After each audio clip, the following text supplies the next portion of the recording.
மிகவும் அன்பான சகோதர சகோதரிகளே, இந்த அருமையான வீடியோ செய்தியின் வழியாக உங்களை சந்திப்பதில் நான் பெருமகிழ்ச்சி அடைகிறேன். பிரியமானவர்களே, நாம் சவுலின் வரலாறு நாம் பார்த்து கொண்டிருக்கிறோம்.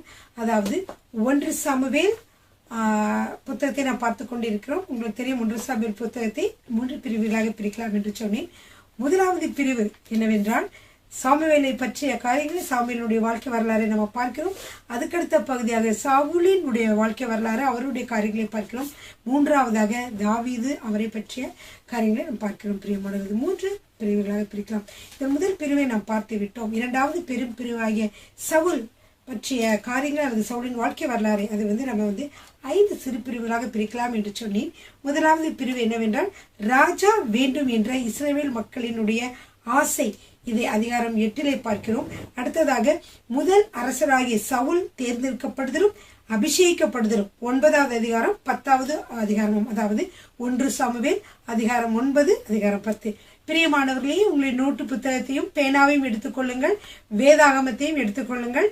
இதில் இந்த வரலாறுலே நாம் பல காரியங்களையும் பல பாடங்களையும் நாம் கற்றுக்கொள்கிறோம். பிரியமானவர்களே, இது எல்லாமே நமக்கு திருஷ்டாந்தங்களாக, நமக்கு அறிவுரைகளாக, நமக்கு நம்முடைய வாழ்க்கையிலே ஏற்படக்கூடிய பிரச்சனைகளை நாம் சரி செய்வதற்கு, இந்த பிரச்சனைகள் எல்லாம் எப்படி வருகிறது, எப்படிலாம் நடந்து கொண்டால் அந்த பிரச்சனையை தப்பித்துக் கொள்ளலாம் என்று சொல்லி நாம் இதன் மூலமாக பல பாடங்களை நாம் கற்றுக்கொள்கிறோம். பிரியமானவர்களே, அதனால்தான் நம்ம பழைய ஏற்பாடுல கர்த்தர் பழைய நாட்களில் என்னென்ன நடந்தது, எப்படிலாம் அவர்கள் தவறு செய்தார்கள், எப்படிலாம் கர்த்தர் அவர்களை திருத்தினார், அல்லது கர்த்தர் எப்படிலாம் இருக்க வேண்டும் என்று விரும்பினார் என்று பல காரியங்களை நாம் பார்க்கிறோம்.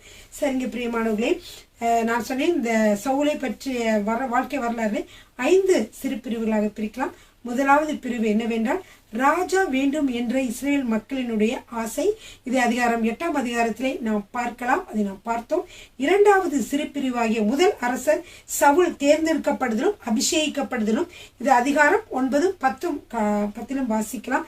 அடுத்ததாக சவுலின் முதல் வெற்றி, இதை 1 சாமுவேல் அதிகாரம் 11 வாசிக்கிறோம்.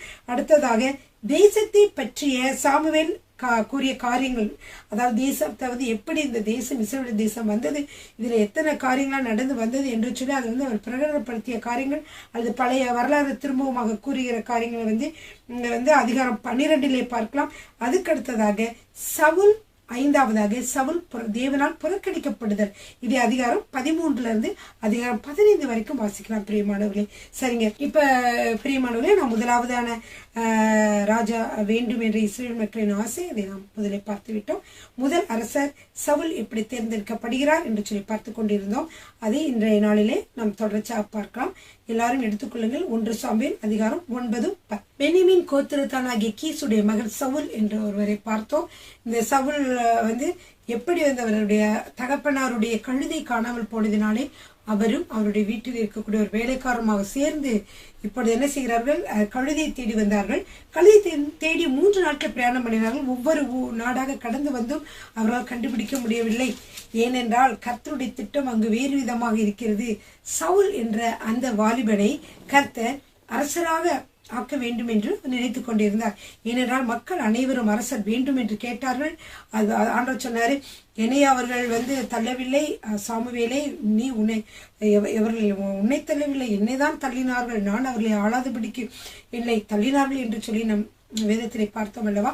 அதற்கு அப்புறமாக நீங்க பார்த்தீர்கள் என்றால் இந்த சவுல் என்ன செய்கிறார் என்றால் கழுதை தேடி வந்தவர் அப்படியாக 3 நாட்கள் பிரயாணம் பண்ணி நிறைய நாடுகளை கடந்து வந்த பொழுது ஒரு இடத்துல வந்ததுக்கு அப்புறம் அவங்களுக்கு 2 பேருக்கும் மனசுக்கு ஒரு மாதிரி ஆயிடுச்சு. அப்ப சவுல் சொன்னாரு, ஐயோ இவ்வளவு நாள் ஆயிடுச்சு, இன்னும் கழுதை காணவில்லையே, என்னுடைய தகப்பனார் கழுதையை கண்டுபிடிக்க வேண்டும் என்று கவலை விட்டு என் மீது நம்மை காணவில்லை என்று சொல்லி கவலைப்படுவார் என்று சொல்லி சவுல் சொல்லிவிட்டு இனிமேல் நாம் திரும்பி நம்ம இடத்திற்கே செல்லலாம் என்று சொன்ன பொழுது சவுலோட வேலைக்காரர் சொல்லுகிறார், இங்கே ஒரு பெரிய மனிதர் ஒருவர் இருக்கிறார், தீர்க்கதரிசி ஒருவர் இருக்கிறார், நாம் அவரை பார்த்தோம் என்றால், அவரிடம் பேசினோம் என்றால் இந்த கழுதை எங்கே இருக்கிறது என்ற காரியங்களை அவர் நமக்கு சொல்லுவார் என்று சொல்லி என்ன செய்ய சொல்லுகிறார், அவர்கிட்ட சொல்லுகிறார், சவுல்கிட்ட சொல்றார் வேலைக்காரன். அப்ப சவுல் என்ன சொல்லுகிறார் என்றால், சரி மிகவும் நல்லது, நாம் அவரை பார்க்க செல்லலாம் என்று போய் பார்க்கிறார்கள். சாமுவேலை சந்திக்க சவுல் செல்கிறார். அப்படி செல்கிறவர் சவுலும் அவருடைய வேலைக்காரரும் செல்கிறார்கள்.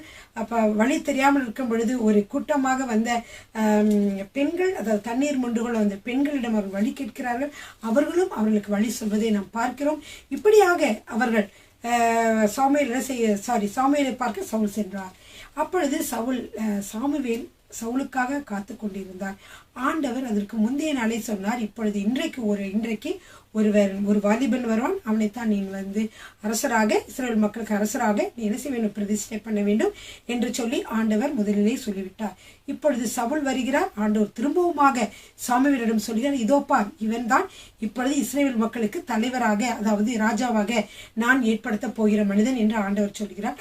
உடனே சவுலிடம் சாமுவேல் சொல்கிறார், நீ கவலைப்படாதே, நீ என்னோட சாப்பிட்டு அதற்கப்புறமாக என்ன நடக்கிறது, என்ன நடந்தது நான் உங்களுக்கு சொல்லுகிறேன். 3 நாளைக்கு முன்பே என்ன செஞ்சீங்க, நீங்க கழுதை காணாமல் போய்விட்டது என்று வந்தீர்கள், அதை பற்றி நீங்கள் இனிமேல் கவலைப்பட வேண்டாம், அதை கண்டுபிடித்து விட்டார்கள். எனவே நீங்கள் என்ன செய்ய வேண்டும், வீட்டிற்கு பத்திரமாக போய் சேர வேண்டும். எனவே சகல இஸ்ரவேல் அபேட்சையும் யாரை நாடுகிறது, உன்னையும் உன் வீட்டார் அனைவரையும் அல்லவா என்று சொல்லி இவர் சொல்லுகிறார். அதாவது உன்னை அரசராக ஆக்கப் போகிறோம் என்பதை அவர் சொல்லுகிறார். பின்பு என்ன நடக்கிறது என்றால், இந்த சாப்பாடு சாமுவேல் குடிக்கிறார் என்பதை பார்த்தோம்.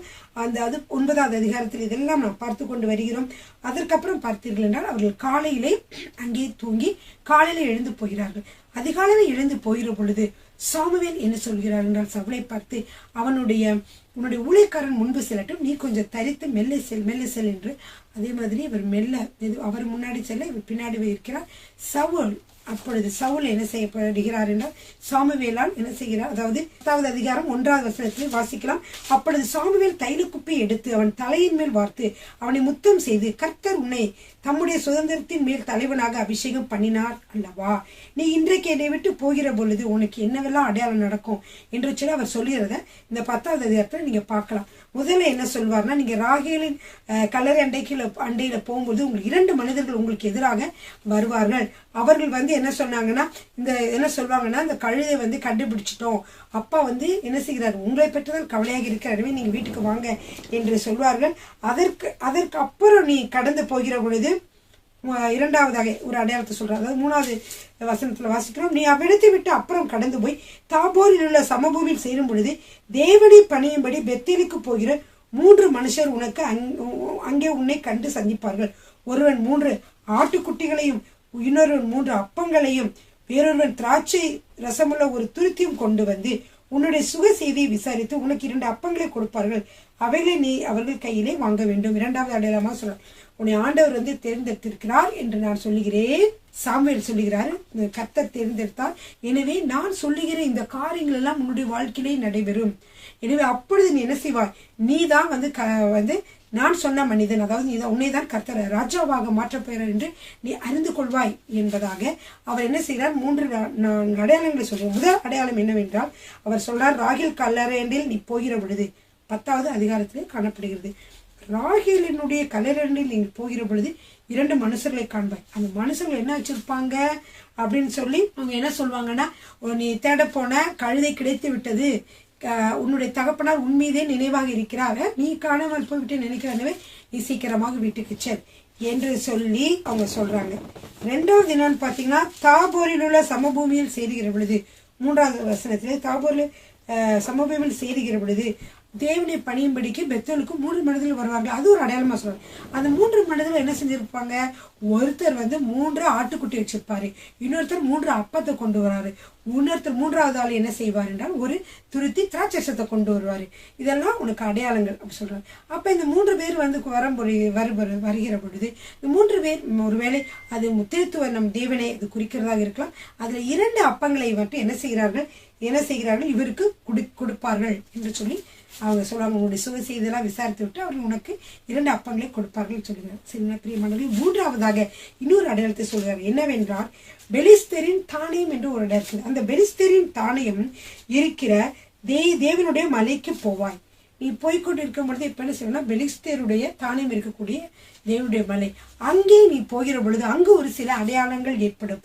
அது நம்ம 8வது அதிகாரம் 5வது வசனத்துல வாசிக்கலாம். 1 சாமுவேல் 10ஆம் அதிகாரம் 5வது வசனம். பின்பு பெலிஸ்தரின் தானிய ஆலயம் இருக்கிற தேவனுடைய மலைக்கு போவாய்.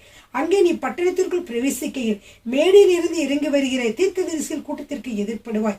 அவர்களுக்கு முன்பாக தம்புருவும் மேளமும் நாதசுரமும் சுரமண்டலமும் போகும். அவர்கள் தீர்க்க தரிசனம் சொல்லுவார்கள். அப்பொழுது கர்த்தருடைய ஆவி உண்மையில் இறங்குவார். நீ அவர்களோட கூட தீர்க்க தரிசனம் சொல்லி வேறு மனுஷனாவாய். பிரியமானவர்களே, இப்பொழுது என்ன நடக்கிறது என்றால், இப்ப நம்ம என்ன சொல்வோம், மறுரூபம். அதாவது நம்ம சொல்லுவோம், கர்த்தரை எப்போ மனம் திரும்புதல் நடைபெறுகிறது, மன மாற்றங்கள் நடக்குது. இதுல வேற ஒண்ணுமே நடக்கல. இப்ப என்ன நடக்குதுன்னு பாத்தீங்கன்னா, இந்த தீர்க்கதரிசிகள் கூட்டம் வருகிற பொழுது அந்த தீர்க்கதரிசியுடைய ஆவி உன்மீதும் இறங்கும். அப்பொழுது நீயும் அவங்களோடு சேர்ந்து என்ன செய்வாய், தீர்க்க தரிசனம் சொல்லுவாய். அது மட்டும் இல்ல, தீர்க்க சொல்லி என்னவாய், நீ ஒரு வேறு மனிதனாவாய். கர்த்தர் பயன்படுத்த போகிற ஒரு மனிதனாவாய். கர்த்தர் பயன்படுத்தப்படக்கூடிய ஒரு ராஜாவாக நீ மாறுவாய் என்று சொல்லி அவர் சொல்லுகிறார். அப்ப நீ என்ன செய்கிறாய், இப்பொழுது நீ வேறு மனுஷனாவாய். அது மட்டுமல்ல, இந்த அடையாளங்கள் உனக்கு நேரிடும் பொழுது சமயத்துக்கு ஏற்றபடி நீ செய், தேவன் உன்னோடு இருக்கிறார் அப்படின்னு சொல்றார். அப்புறம் என்ன சொல்றாரு, நீ எனக்கு முன்னாடி இந்த கில்காலுக்கு போ, அங்க நான் வருவேன், என்ன செய்வேன், சமாதான பலிகளை செலுத்துவேன் அப்படின்னு சொல்லுகிறார். இதெல்லாம் நடக்கிறதுக்கு 7 நாள் ஆகும், அது வரைக்கும் காத்துரு அப்படின்னு சொல்லி சாமுவேல் எல்லா அடையாளங்களும் சொல்லுகிறார். அப்படியே சாமுவேல் என்ன செய்கிறாருன்னு இதெல்லாமே நடக்கிறது. இதெல்லாம் அப்படியே நடக்கிறது. அப்ப சாமுவேலை விட்டு சாமுவேலை விட்டு போகும் பொழுதே கர்த்தர் என்ன செய்கிறார் என்றால், அவனுக்கு வேறொரு இருதயத்தை கொடுக்கிறார் என்று சொல்லி பார்க்கிறோம். ஒரு மக்கள்லாம் கேட்டுட்டாங்க, கர்த்தருக்கு இஷ்டம் இல்லை, அரசர்கள் ஆள வேண்டும் என்று இஷ்டம் இல்லை. ஆண்டவரை அவங்களோட பேசி அவர்களை அரசாள வேண்டும் என்று நினைத்தார். ஆனால் இவ்வளவு நடந்தாலும் ஆண்டவர் அவர்கள் அரசரை கேட்டாலும் ஆண்டவர் அவர்களுக்கு ஏற்ற எல்லா காரியங்களும் செய்கிறதை பார்க்கிறோம். ஒரு அரசரை தேர்ந்தெடுக்கிறார். அந்த அரசருக்கு வேறு ஒரு மனுஷனாக மாற்றுகிறார். பரிசுத்த ஆவியானவரை கொடுத்து வேறு ஒரு மனுஷனாக மாற்றுகிறார். அது மட்டுமல்ல, அடுத்ததாக அவருக்கு ஒரு வேறு இருதயத்தையும் கொடுக்கிறார். சாமுவேலை விட்டு கடந்து செல்கிற பொழுது என்ன செய்கிறார், வேறு ஒரு இருதயத்தை கொடுத்தார் என்று வாசிக்கிறோம். 9 வாசிக்கலாமா? 10வது அதிகாரம் 9வது வசனம். அவன் சாமுவேலை விட்டு போகும்படி திரும்பின போது தேவன் அவனுக்கு வேறு இருதயத்தை கொடுத்தார். அந்த அடையாளங்கள் எல்லாம் அன்றைய தினமே நேரிட்டது. வேறு இருதயத்தை கொடுத்தார். அது மட்டுமல்ல, அவர் என்னென்ன சாமுவேல் சொன்னாலும் ஒன்னொன்னா நிறைவேறி முடிந்தது என்று சொல்லி பார்க்கிறோம். அது மட்டும் இல்ல, அந்த தீர்க்கதரிசிகள் கூட்டம் வருகிற பொழுது தீர்க்கதரிசனம் சொன்னாங்க. இவங்கெல்லாம் இவரும் சேர்ந்து தீர்க்கதரிசனம் சொன்னார். இப்ப மக்கள்லாம் சொன்னாங்க, என்ன சவுலா தீர்க்கதரிசனம் சொல்லுகிறது, கீசின் குமாரனுக்கு வந்தது என்ன, சவுலும் தீர்க்கதரிசிகளில் ஒருவனோ என்று அந்த ஜனங்கள் ஒருவரோடு சொல்லிக் கொண்டார்கள் என்று சொல்லி நம்ம கேட்கிறோம். இப்படியாக பல காரியங்கள் இந்த சவுளுடைய வாழ்க்கையில் நடைபெறுகிறது பிரியமானவர்களே. அதற்கப்புறமாக நீங்க பார்த்தீர்கள், அதற்கப்புறமாக தீர்க்க தரிசனம் சொல்லி மேடையிலே ஏறி வருகிறார் என்று சொல்லி பார்க்கிறோம். வருகிற பொழுது சிறிய தகப்பன் அவரை கேட்கிறார். சிறிய தகப்பனை சவுல் சந்திக்கிறார். இப்ப சவுல்ட்ட அவர் கேட்கிறார், நீ எங்க அப்பா போயிட்டு வர, நான் சாமுவேலை பார்த்துட்டு வரேன். அப்ப சாமுவேல் என்ன சொன்னார்னு ராஜ்யபாரத்தை பத்தி எதுவுமே சொல்லல. காணாமல் போட கழுதை கிடைத்து விட்டது என்று சொன்னார். உன் தகப்பனை தேடிக்கொண்டிருக்க, வீட்டுக்கு போன்னு சொன்னார் அப்படின்னு சொல்லி என்ன சொல்றாரு, சவுல் அவருடைய சித்தப்பாவிடம் அவர் அப்படி சொல்லுகிறதை பார்க்கிறோம். பிரியமானவர்களே, எவ்வளவு ஞானமாக சவுலும் அதை மறைத்து இருக்கிறார். கர்த்தர் அந்த காரியத்தை வெளிப்படுத்துகிற வரைக்கும் நாம் மறைவா இருக்க வேண்டும் என்று மறைவாக இருக்கிறார். பிரியமானவர்களே, சாமுவேல் ஜனங்களை மிஸ்பாவிலே தேவன் கர்த்தரிடத்திலே மிஸ்பா என்ற இடத்துலதான் எப்பொழுதும் அவர்கள் கூடுவார்கள். கர்த்தரிடம் ஜெபிக்க பல காரியங்களுக்கு அங்கே கூடுவார்கள். அப்போ சாமுவேல் சொன்னார், எல்லா ஜனங்களையும் மிஸ்பாவுக்கு வாங்க என்று வரவழைத்து கர்த்தர் சொன்ன வார்த்தைகளை சொல்லுகிறார். இது ஒரு அருமையான வார்த்தை. இதை வாசிக்கலாம். இஸ்ரவேல் புத்திரரை நோக்கி இஸ்ரவேலின் தேவனாகிய கர்த்தர் சொல்லுகிறது என்னவென்றால், நான் இஸ்ரவேலை எகிப்திலிருந்து புறப்பட பண்ணி உங்களை எகிப்தியர் கைக்கும் உங்களை இறுக பிடித்த எல்லா ராஜ்யத்தாரின் கைக்கும் நீங்களாக்கி விட்டேன். நீங்களோ உங்களுடைய எல்லா தீங்குகளுக்கும் நெருக்கங்களுக்கும் உங்களை நீங்களாக்கி ரட்சித்த உங்கள் தேவனை இந்நாளிலே புறக்கணித்து ஒரு ராஜாவை எங்கள் மேல் ஏற்படுத்தும் என்று அவரிடத்தில் கேட்டுக்கொண்டீர்கள். இப்பொழுது கர்த்தருடைய சந்நிதியில் உங்கள் வம்சங்களின்படியையும் ஆயிரங்களான உங்கள் சேர்வைகளின்படியையும் வந்து நில்லுங்கள் என்றார். இப்ப சொல்றா, நீங்க ஆண்டவர்களால் உங்களை வழி நடத்தி பல மக்கள் பல ராஜாக்கள் இருந்து உங்களை விடுவித்து நடத்தி வந்தார். ஆனாலும் நீங்க என்ன செஞ்சீங்க, கர்த்தரை விட்டு வாழாதபடிக்கு இந்த நாளு தானே சொன்னீங்க. ஆண்டு அந்த நாளை நினைவு கூறுகிறார். அந்த நாளை சொல்றார். அதுக்கப்புறம் இந்த மக்கள் என்ன செய்யறாங்க, எல்லாரும் வராங்க. வருகிற பொழுது அவர் தேர்ந்தெடுக்க போகிறார்ல ராஜாவை. அப்ப எல்லா கோத்திரத்திலிருந்து பென்யமீன் கோத்திரத்தை தேர்ந்தெடுத்தார். பென்யமீன் கோத்திரத்திலே என்ன செய்கிறார் என்றால், பாருங்க 21வது வசனத்துல வாசிக்கலாம். 10:21. அவன் பென்யமீன் கோத்திரத்தை அதனுடைய குடும்பங்களின் படியே சேர பண்ணின பின்பு மாத்திரி குடும்பத்தின் மேலும் அதிலே கீசின் குமாரனாகிய சவுலின் மேலும் சீட்டு விழுந்தது. அவனை தேடின பொழுது அவன் அகப்படவில்லை. பிரியமானவர்களே, சீட்டு போட்டு எடுக்கிறாங்க ராஜாவப்ப. அவர் கரெக்டா ஆண்டவர் யார சொன்னாரோ அதே சவுல் கிட்ட சீட்டு விழுகிறது. அவன் சவுலை தேடி பார்த்த பொழுது இல்லை. ஏன்னா அவன் பயந்து கொண்டு இருக்கான். அவனுக்கு தெரிஞ்சது நம்ம தான் ராஜாவப்புறம் அவனுக்கு பயந்து கொண்டு என்ன செஞ்சுட்டான், போய் ஒளிந்து கொண்டான் என்று சொல்லி பார்க்கிறோம். அப்பொழுது என்ன செய்யறாங்கன்னா, ஒளிந்து கொண்டிருக்காங்கன்னு ஆண்டவர் சொல்லிட்டாரு. போய் திருப்பி எங்கே அவனை காணும் அப்படின்னு தெரிஞ்சு ஆண்டு சொன்னார். அவன் இங்கேதான் தளவாடங்கள் நடுவில் ஒளிஞ்சிருக்கான். போய் அங்கிருந்து கூட்டிட்டு வந்தாங்க. கூட்டிட்டு வந்து அவன் என்ன செய்யறார்கள், ராஜாவாக அபிஷேகம் பண்ணுகிறார் என்று சொல்லி பார்க்கிறோம். 24வது வசனம். அப்பொழுது சாமுவேல் எல்லா ஜனங்களையும் நோக்கி, கர்த்தர் தெரிந்து கொண்டவனை பாருங்கள், சமஸ்த ஜனங்களுக்குள்ளும் அவனுக்கு சமமானவன் இல்லை என்றார். அப்பொழுது ஜனங்கள் எல்லோரும் ஆர்ப்பரித்து ராஜா வாழ்க என்றார்கள். இதை என்ன செய்யறாரு, சாமுவேல் ராஜாங்கத்தின் முறையை ஜனங்களுக்கு தெரிவித்து அதை ஒரு புஸ்தகத்தில் எழுதி கர்த்தருடைய சந்நிதியில் வைத்து ஜனங்களை எல்லாம் அவரவர் வீட்டுக்கு அனுப்பி விட்டான். அப்படியே என்ன செஞ்சாங்கன்னா, யார் யாரு கிபியாவில இருந்து சவுலோட போகணும்னு ராணுவத்தில் சேரணும்னு ஆசைப்பட்டாங்க, அவங்க எல்லாம் என்ன செஞ்சாங்க, சவுலோட கூட போனார்கள் என்று சொல்லி நம்ம பார்க்கிறோம். பிரியமானவர்களே, அதுல பாத்தீங்கன்னா எல்லோரும் கூட போனார்களா? சவுலோட எல்லாரும் கூட போனார்களா? இல்ல. பாத்தீங்கன்னா கடைசி வசனத்துல வாசிக்கலாம். 10ஆம் அதிகாரம் 27வது வசனம். ஆனாலும் பேலியாளின் மக்கள், இவனா நம்மை ரட்சிக்க போகிறவன் என்று சொல்லி அவனுக்கு காணிக்கை கொண்டு வராமல் அவனை அசட்டை பண்ணினார்கள். அவனோ காது கேளாதவன் போல இருந்தான். ஒரு சிலர் என்ன சொன்னாங்க, இப்பனா நம்மள ஆள போறா. ராஜா கேட்டாங்க, ஆண்டவர் ராஜாவை கொடுத்துட்டாரு. எல்லாரும் விட வளர்த்தியான ஒரு பெரிய ஒரு மனிதனை ஆண்டவர் அவங்களுக்காக ராஜாவாக கொடுத்தார். ஆனால் அவர்கள் சிலர் சொன்னாங்க, இவனை நம்மளை ஆள போறவன் என்று சொன்னார்கள். ஆனால் அப்படி இவன் என்ன செய்தான் என்றால், அதை காதிலே கேளாதவன் போல அவன் இருந்து விட்டான். பார்க்கலாம், பின்னாடி அவர்களை பார்த்துக்கொள்ள. அப்போது காது கேளாதவன் போல இருந்து விட்டான். பிரியமானவர்களே, அடுத்ததாக 3வதாக சவுலின் முதல் வெற்றி. அது 11வது அதிகாரத்துல நாம் பார்க்க போகிறோம். 3வது பிரிவு. சரிங்களா? இப்ப அதை வாசிக்கலாம். 11வது அதிகாரத்தை எடுத்துக்கொள்ளுங்கள். 1வது வசனம். அக்காலத்தில் நாகாஸ் எனும் அம்மோனியன் வந்து கீலேயாத்தில் இருக்கிற யாபேசை முற்றுகை போட்டான். அப்பொழுது யாபேசின் மனுஷர் எல்லோரும் நாகாசை நோக்கி, எங்களோட உடன்படிக்கை பண்ணும், அப்பொழுது உண்மை செய்வோம் என்றார்கள். அதற்கு அம்மோனியனாகிய நாகாஸ், நான் உங்கள் ஒவ்வொருவருடைய வலது கண்ணையும் பிடுங்கி இதனாலே இஸ்ரவேல் எல்லாவற்றின் மேலும் நிந்தை வர பண்ணுவதே நான் உங்களோடு கூட பண்ணும் உடன்படிக்கை என்றான். ஆனா அம்மோன் புத்திரனாகிய இந்த நாகாஸ் வந்து என்ன செஞ்சான், எப்படியாவது யாபேஸ் மனிதர் வந்து ஜெயிக்கணும் வரான். வருகிற பொழுது அவங்க சொன்னாங்க, எங்களோட உடன்படிக்கை பண்ணிக்கிறீங்களான்னு. அப்ப அதுக்கு அவன் என்ன சொல்றான்னா, நான் உங்கள் ஒவ்வொருடைய வலது கண்ணையும் பிடுங்கி அதனாலே இஸ்ரவேல் எல்லாவற்றின் மேலும் நிந்தை வரை பண்ணுவதே நான் உங்களோட பண்ணும் உடன்படிக்கை என்றான். அதாவது நான் என்ன செய்வேன் தெரியுமா, உங்களுடைய வலது கண்ணெல்லாம் பிடுங்கிடுவேன். பிடுங்கிட்டு உங்களை பத்தி அசிங்கமா மற்றவர்கள் பேச வேண்டும், நிந்தை உங்கள் மேல் வர பண்ண வேண்டும் என்பதே என்னுடைய குறிக்கோள் என்று சொல்லி, அதுதான் நான் உங்களோட பண்ணக்கூடிய உடன்படிக்கைன்னு சொல்றாங்க. அப்ப அவங்க சொல்றாங்க, சரி அப்படின்னா நாங்க வந்து எங்களுக்கு வந்து 7 நாள் தவணை கொடுங்க. நீங்க இந்த மாதிரி சொல்லிருக்கீங்களா, இந்த மாதிரி நாங்க வரணும் அவசியம் இல்லை. ஆனா நீங்க 7 நாள் தவணை கொடுங்க. 7 நாள் கழிச்சு நாங்க வரோம். எங்க வேறு ஏதாவது இடத்துல எங்களுக்கு ரட்சிப்பு வருதா நாங்க பார்த்துட்டு அதற்கப்புறம் வருகிறோம் என்று அவர்கள் சொல்லுகிறார்கள். சரியா? அதே மாதிரி என்ன செய்யறாங்கன்னா, ஸ்தானாதிபதிகள் எல்லாம் வர்றாங்க. எங்க இருந்து வர்றாங்க, யாபேஸ் எனது யாபேஸோட மக்கள் இருக்காங்க இல்லையா, அந்த யாபேஸ்ல இருந்து வருகிறார்கள். யாபேஸ்ல இருந்து வந்து எங்க வருகிறார்கள் என்றால் கிபியா, சவுல் இருக்கக்கூடிய இடத்துல கிபியாவுல வந்து என்ன சொல்கிறார்கள் என்றால், அந்த ஸ்தானாதிபதிகள் வந்து இந்த செய்தி சொல்றாங்க. இந்த மாதிரி யாபேசை முற்றுகையிட அம்மோன் புத்திரனாகிய நாகாஸ் என்பவன் வந்திருக்கிறான்.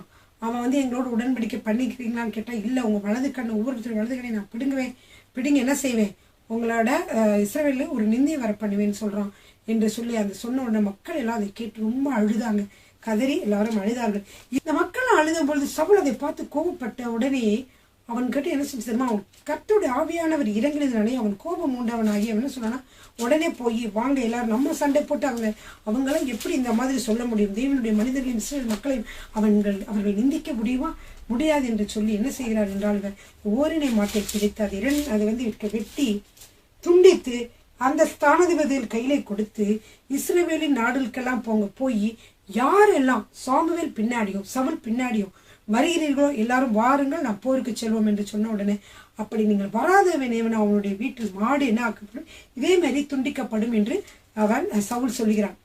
என்ன சொல்லுகிறான், இந்த ஸ்தானாதிபதிகளிடம் சொல்லி அனுப்புகிறான். என்னவென்றால், இந்த ஓரின மாட்டை வந்து வெட்டி துண்டித்து இந்த இன்றைக்கு நீங்கள் எங்கள் பின்னாடி போருக்கு வரவில்லை என்றால் உங்களுடைய வீட்டில் இருக்கிற மாடுக்கும் இதே மாதிரி செய்யப்படும் என்று சொல்லப்பட்டது. உடனே மக்கள் அனைவரும் அநேகர் வந்து என்ன செய்தார்கள், இவர்களுக்காக இவர்கள் பின்னாடி வந்தார்கள், ஒருமனப்பட்டு புறப்பட்டு வந்தார்கள் என்று சொல்லி பார்க்கிறோம். பிரியமானவர்களே, கர்த்தரால் உண்டான பயங்கரம் ஜனத்தின் மேல் வந்ததினாலே ஒருமனப்பட்டு புறப்பட்டு வந்தார். அநேகர் என்ன செய்தார்கள், சவுலுக்கு பின்னாடி போருக்காக வந்தார்கள். பிரியமானவர்கள், அவர்களை மொத்தமாக கணக்கு பார்த்த பொழுது இவ்வளவு இருந்தார்கள் தெரியுமா? அவர்கள் பேசிக்கலே லெக்கம் பார்த்தான். இஸ்ரவேல் அதாவது 11வது அதிகாரம் 8வது வசனம் வாசிக்கலாமா? 11வது அதிகாரம் 8வது வசனம். அவர்களை பேசிக்கலே இலக்கம் பார்த்தான். இஸ்ரவேல் புத்திரரில் 3 லட்சம் பேரும் யூதா மனுஷரில் 30,000 பேரும் இருந்தார்கள். வந்த ஸ்தானாதிபதிகளை அவர்களை நோக்கி, நாளைக்கு வெயில் ஏறியதற்கு முன்னே உங்களுக்கு ரட்சிப்பு கிடைக்கும் என்று கீலியாத்தில் இருக்கிற யாபேசின் மனுஷருக்கு சொல்லுங்கள் என்றார்கள். அப்படி என்ன சொன்னாங்க, நாங்க இப்பொழுது போருக்கு போக போகிறோம், உங்களுக்கு நாளைக்கு வெயில் ஏறியதற்கு முன்பாக என்ன ஒரு நற்செய்தி வரும், கவலைப்படாமல் செல்லுங்கள் என்று சொல்லி என்ன செய்தார்கள், போனார்கள், அனுப்பிவிட்டார்கள். இந்த ஸ்தானாதிபதிகள் வந்து யாபேசின் மனுஷரிடத்தில் அதை அறிவித்தார்கள். அதற்கு அவர்கள் சந்தோஷப்பட்டார்கள். அல்லேலூயா. சரிங்க, இப்ப பாருங்க, யாபேசின் மனுஷர் என்ன சொல்றாங்கன்னா, நாளைக்கு உங்களிடத்திற்கு வருவோம், அப்பொழுது உங்களுக்கு இஷ்டப்படியெல்லாம் எங்களுக்கு செய்யுங்கள் என்றார்கள். அதன்படியே மறுநாளிலே சவுல் என்ன செய்தார் என்றால், ஜனங்களை மொத்த ஜனங்களை 3 படையாக வகுத்து என்ன செய்கிறார் என்றால், வாசிக்கலாம் 11வது அதிகாரம் 11வது வசனம். மறுநாளிலே சவுல் ஜனங்களை 3 படையாக வகுத்து கிழக்கு வெளுத்து வரும் ஜாமத்தில் பாளையத்திற்குள் வந்து வெயில் ஏறும் வரைக்கும் அம்மோனியரை முறியடித்தான். தப்பினவர்கள் 2 பேராகிலும் சேர்ந்து ஓடிப்பாகாதபடிக்கு எல்லோரும் சிதறி போனார்கள். தப்பினவர்கள் ஒருத்தர் கூட 2 பேரா சேர்ந்து ஓடல, ஒவ்வொருத்தர் தனித்தனியா ஓடிட்டாங்க. அப்படியாக இவர்கள் என்ன செய்தார்கள், அம்மோனியர்களை முறியடித்தார்கள் என்று சொல்லி பார்க்கிறோம். பிரியமானவர்களே, அப்போ நம்ம இதை பார்த்தோம். ஜனங்கள்லாம் சொல்றாங்க, சவுலா நம்மளை அரசாட்சி செய்ய போறோம், சவுலா நம்ம ராஜாவா இருக்க போறான்னு சொன்னாங்களே, அவங்களெல்லாம் நம்ம கொன்று போடுவோமா அப்படின்னு சொல்றாங்க. இப்ப சவுல் சொல்றான், வேண்டாம், இன்றைய நாள் வந்து ரட்சிப்பினால் நமக்கு இன்றைய நாள் என்ன நடந்திருக்கு, ஒரு புதிய வெற்றி நமக்கு கிடைத்திருக்குது, இன்றைய நாளை யாரும் சாக வேண்டாம் என்று சொல்லி சவுல் சொல்லிவிட்டான். அப்படியாக சொல்லிட்டான் என்று சொல்லி பார்க்கிறோம். 13வது வசனம், 11வது அதிகாரம் 13வது வசனம். அதற்கு சவுல், இன்றைய தினம் ஒருவரும் கொல்லப்படலாகாது, இன்று கர்த்தர் இஸ்ரவேலுக்கு ரட்சிப்பை அருளினார் என்றான். அப்பொழுது சாமுவேல் ஜனங்களை நோக்கி, நாம் கில்காலுக்கு போய் அங்கே ராஜபாரத்தை ஸ்திரப்படுத்துவோம் வாருங்கள் என்றான். அப்படியே ஜனங்கள் எல்லோரும் கில்காலுக்கு போய் அவ்விடத்திலே கர்த்தருடைய சந்நிதியில் சவுலை ராஜாவாக ஏற்படுத்தி அங்கே கர்த்தருடைய சந்நிதியில் சமாதான பலிகளை செலுத்தி இங்கே சவுலும் இஸ்ரவேல் மனுஷர் யாவரும் மிகவும் சந்தோஷம் கொண்டாடினார்கள். அப்படியாக மக்கள் என்ன செய்தார்கள், மிகவும் ராஜா வாழ்க என்று சொல்லி அவர் வாழ்த்தினார்கள். இப்பொழுது என்ன செய்தார்கள் என்றால், அங்க கர்த்தருடைய சந்நிதியிலே அவனை வந்து சவுலை ராஜாவாக ஏற்படுத்தி கர்த்தருடைய சந்நிதியில் சமாதான பலிகளை கர்த்தருக்காக பலியிட்டார்கள் என்று சொல்லி பிற்பாடாக பிரியமானவர்களை 12வது அதிகாரத்திலே என்ன நடக்கிறது என்றால், சாமுவேல் என்ன சொல்கிறார் என்றால், மக்களை பார்த்து, ஏனென்றால் இவ்வளவு நாளும் சாமுவேல் தான் மக்களை அரசாட்சிகள் செய்து கொண்டு வந்தார், மக்களை நியாயம் சரித்து கொண்டு வந்தார். ஆனால் இன்றைய நாளில் என்ன நடந்தது, அவர்கள் ராஜாவை வேண்டும் என்று கேட்டதினாலே சவுலை அவர் ஏற்படுத்தினார். எனவே இப்பொழுது மக்களிடம் அவர் சொல்கிறார், என்னோட வேலை இதோட முடிஞ்சிச்சு அப்படிங்கிற மாதிரி மனதோடு அவர் சொல்லுகிறார். அப்பொழுது சொல்லுகிறார் 12வது அதிகாரத்திலே 1-2 வசனங்களை, சில வசனங்களை பார்ப்போம். 1. அப்பொழுது சாமுவேல் இஸ்ரவேல் அனைவரையும் நோக்கி, இதோ நீங்கள் எனக்கு சொன்னபடியெல்லாம் உங்கள் சொற்கேட்டு உங்களுக்கு ஒரு ராஜாவை ஏற்படுத்தினேன். இப்பொழுதும் இதோ ராஜாவானவர் உங்களுக்கு முன்பாக சஞ்சரித்து வருகிறார். நானோ கிழவனும் நரைத்தவனுமானேன், என் குமாரர் உங்களோடு இருப்பார்கள். நான் என் சிறு வயது முதல் இந்நாள் வரைக்கும் உங்களுக்கு முன்பாக சஞ்சரித்து வந்தேன். இதோ இருக்கிறேன், கர்த்தரின் சந்நிதியிலும் அவர் அபிஷேகம் பண்ணி வைத்தவருக்கு முன்பாகும் என்னை குறித்து சாட்சி சொல்லுங்கள். நான் எப்படிப்பட்டவனாக இருந்தேன், நான் யாருடைய எருதையாவது எடுத்துக்கிட்டனா, நான் உங்களுக்கு ஏதாவது தீங்கு செய்தனா சொல்லுங்கள் என்று சாமுவேல் சொல்லுகிறதை நாம் பார்க்கிறோம். என்ன சொல்லுங்க, கர்த்தருடைய சந்நிதியிலும் அவர் அபிஷேகம் பண்ணினவர்னா யார், இப்ப சவுல் அபிஷேகம் பண்ணியிருக்காங்க, அவங்க முன்னாடி என்னை பத்தி சாட்சி சொல்லுங்க. நான் ஏதாவது உங்களுக்கு தவறு இழைத்திருக்கிறேனா, நாம் ஏதாவது அநியாயம் செய்திருக்கிறேனா, இடுக்கன் செய்திருக்கிறேன்னு சொல்லுவாங்க. அதற்கு அவர்கள் செய்யணும், நீங்க அநியாயம் செய்யவும் இல்லை, இடுக்கன் செய்யவும் இல்லை, நீங்கள் ஒருவர் கையிலும் ஒன்றும் நீங்க வாங்கவும் இல்லை என்று சொல்லுகிறார்கள். அப்படி சொன்னா நீங்க அருமையா என்னை பத்தி சாட்சி சொல்லியிருக்கீங்க, சரி, நீங்கள் என் கையில ஒன்றும் கண்டுபிடிக்கவில்லை என்பதற்கு கர்த்தர் வந்து என்ன சாட்சியாக இருக்கிறார் என்று சொல்லி அவர் என்ன சொல்ற விடைபெறும் ஒரு காரணமாக, விடைபெறும் வழியாக இவர் செய்கிறார். ஏன்னா இப்பதான் ராஜா அரசாட்சிக்கு வந்துட்டார் இல்லையா, அதனால அவர் சொல்கிறார்.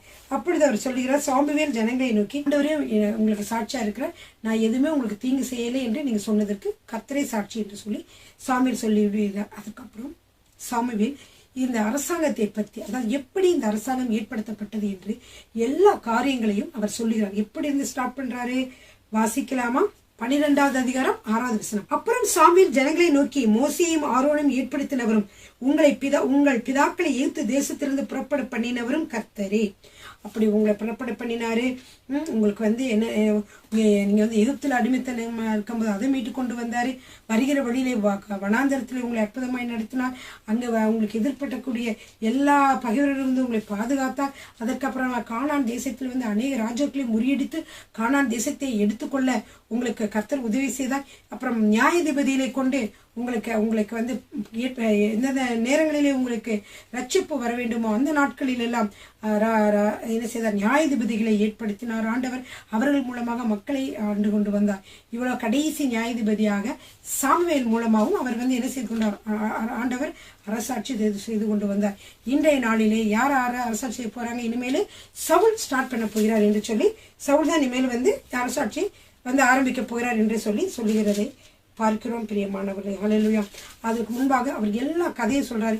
நீங்க கர்த்தருக்கு பிரியமானது செஞ்சீங்க, அப்போ கூட ஆண்டவர் என்ன செய்தார், உங்களை மன்னித்தார். இப்படியாக உங்களை ஒவ்வொரு தடவையும் ரட்சித்தார் என்று சொல்லி பார்க்கிறோம். இப்ப கடைசியாக பாருங்க பிரியமானவர்களே, கர்த்தர் அவர்களை கைவிட்டாராம்.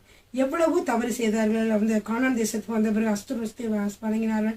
கர்த்தருக்கு பிரியமில்லாத பல காரியங்கள் செய்த பொழுதும் கர்த்தருடைய ரியாக்ஷன் இப்படி இருந்தது. கர்த்தர் இப்படி அதை ரியாக்ட் பண்ணார் என்று சொல்லி பார்க்கலாமா? 12வது அதிகாரம் 14வது வசனம், அப்புறம் 22வது வசனம். நீங்கள் கர்த்தருடைய வாக்குக்கு விரோதமாக கலகம் பண்ணாமல் கர்த்தருக்கு பயந்து அவரை சேவித்து அவருடைய சத்தத்திற்கு கீழ்ப்படிந்தால் நீங்களும் உங்களை ஆளுகிற ராஜாவும் உங்கள் தேவனாய கர்த்தரை பின்பற்றுகிறவர்களாய் இருப்பீர்கள். கர்த்தர் உங்களை தமக்கு ஜனமாக்கி கொள்ள பிரியமானபடியினால் கர்த்தர் தம்முடைய மகத்துவமான நாமத்தின் நிமித்தம் தமது ஜனத்தை கைவிட மாட்டார்.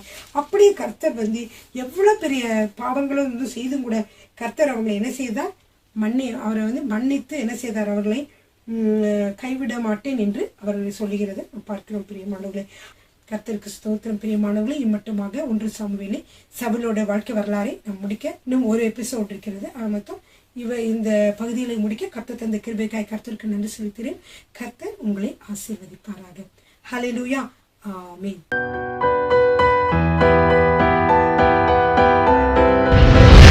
கர்த்தர் உங்களை ஆசீர்வதிப்பாராக.